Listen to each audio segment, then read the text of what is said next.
Xiaomi has been delivering with budget-oriented smartphones in India for a long time now and has been delivering quite well as it maintains a strong ground with respect to the budget segment. But does the new Redmi Note 4 hold up to the same?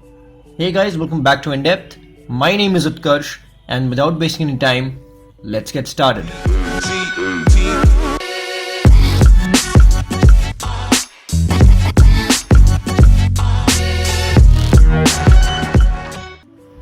The Redmi Note 4 follows the same footprint of the Redmi Note 3 in terms of size and build.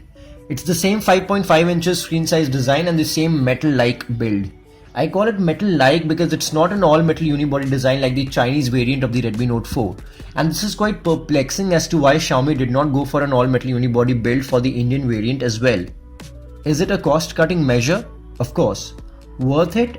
Absolutely not, as we were all expecting an all-metal unibody build for long, having watched reviews of the Chinese variant of the Redmi Note 4. Follow the link in the description below to know more about how Xiaomi fooled the Indian consumers with the Redmi Note 4. Moving on, the design of the Redmi Note 4 looks refreshing than the Redmi Note 3 as the curves on the back are more defined and ergonomic than before and gives you a better grip onto the phone. That's a welcome change. And on the front we have a 5.5 inches Full HD IPS panel which is crisp and vivid, and the 2.5D curved glass on top of it gives a better immersive experience, but then there is no Gorilla Glass protection which was expected on an upgraded version in the Redmi lineup. The sunlight legibility is okayish and the fingerprint scanner works the same way as it did on the Redmi Note 3. The bottom has two grills, one of which is a speaker and the other a microphone for phone calls. And the output from the speaker, though loud, is not clear enough as the output is quite shrill and will give you a prickling or mild stinging sensation in your hand when you are playing a music on full volume. This happens majorly due to the shrill sound quality and the intrinsic plastic nature of the back, and quite honestly, it doesn't feel good in any way. The Redmi Note 4 sports a Qualcomm Snapdragon 625 processor offering you 2GB 32GB model, 3GB 32GB model and the 4GB 64GB model. The Redmi Note 3 had a 650 processor. So Xiaomi went back to a kind of less capable processor on a newer version of the Redmi Note lineup, and this irks me. Why?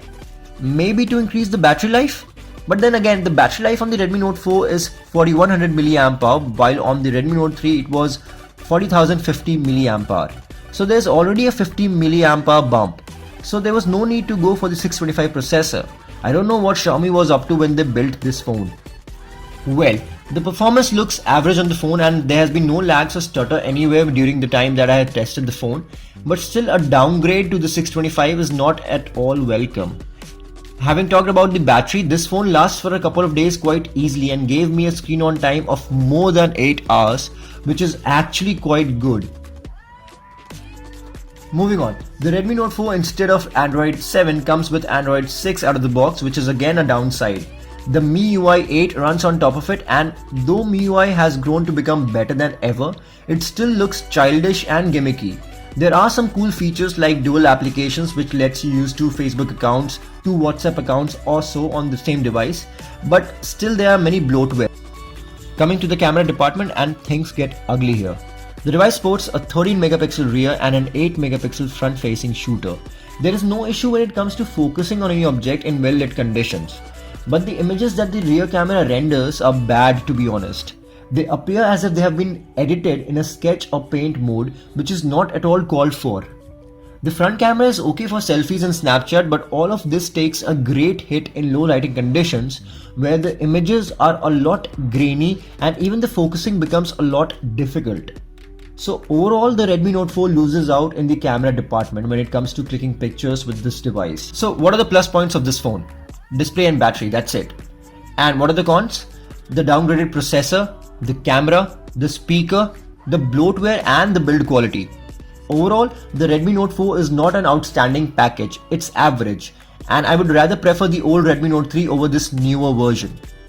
But wait, if you want to go for the Redmi Note 4, go either for the 10,000 rupees or the 11,000 rupees variant, because for 13,000 rupees you've got better options like the Moto G4 Plus, which offers you better performance overall, stock Android feel, regular updates and the best camera under the 15,000 rupees price bracket. So that's it guys, I hope you liked the video. If you did, make sure to hit the thumbs up button below. Also, Subscribe to In-Depth for more videos like this. Stay connected, stay updated. Thank you for watching, and I'll see you in my next video.